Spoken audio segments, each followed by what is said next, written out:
করা যেত, সৃষ্টিকর্তাকে লাভ করা যেত। জগতে অনেক মানি আছে, অনেক জ্ঞানী আছে, তারা আগে ভগবান লাভ করত। যদি রূপ দিয়ে যৌবন দিয়ে ভগবানকে লাভ করা যেত বাবা, জগতে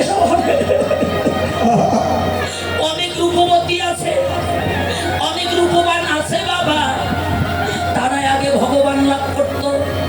মহাজন বললেন এগুলো দিয়ে কেউ কোনোদিন কখনোই আমার ভগবানকে লাভ করতে পারেনি, পারবে না বাবা।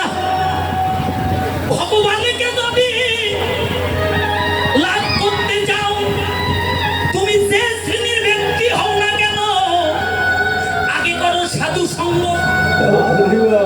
আগে করো ভক্ত সঙ্গ।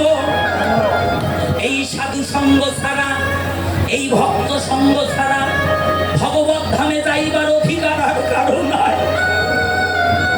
অধিকার কোন বস্তু নাই বাবা। না গো, শুনে যান কথাটা, খুব মূল্যবান না।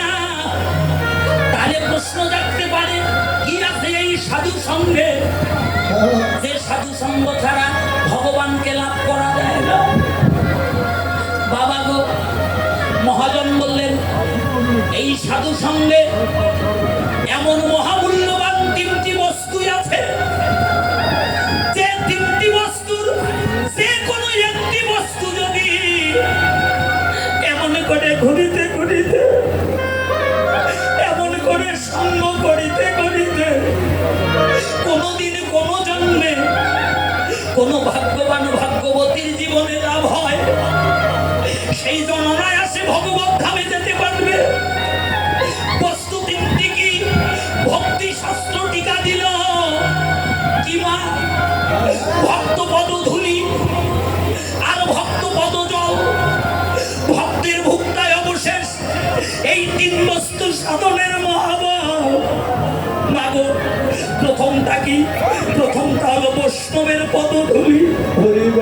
বলতে পারেন ধূলি তো পথে ঘাটে অনেক আছে, ধূলি তো বাড়ির সামনে অনেক আছে। এই ধূলি কি সেই ধূলি বাবা? না, এটা হলো বৈষ্ণব পদধূলি। কে বৈষ্ণব? মহাপ্রভু বললেন যার মুখে দেখবে এক কৃষ্ণ নাম, সেই তো জানিবে জগতে বৈষ্ণব প্রধান। বাবা গো, বৈষ্ণবের ধূলি যদি পড়ে গঙ্গার জলে, গঙ্গা পবিত্র হয় তা ভাগবতে বলে। আর বৈষ্ণবের ধূলি যদি কোনোদিন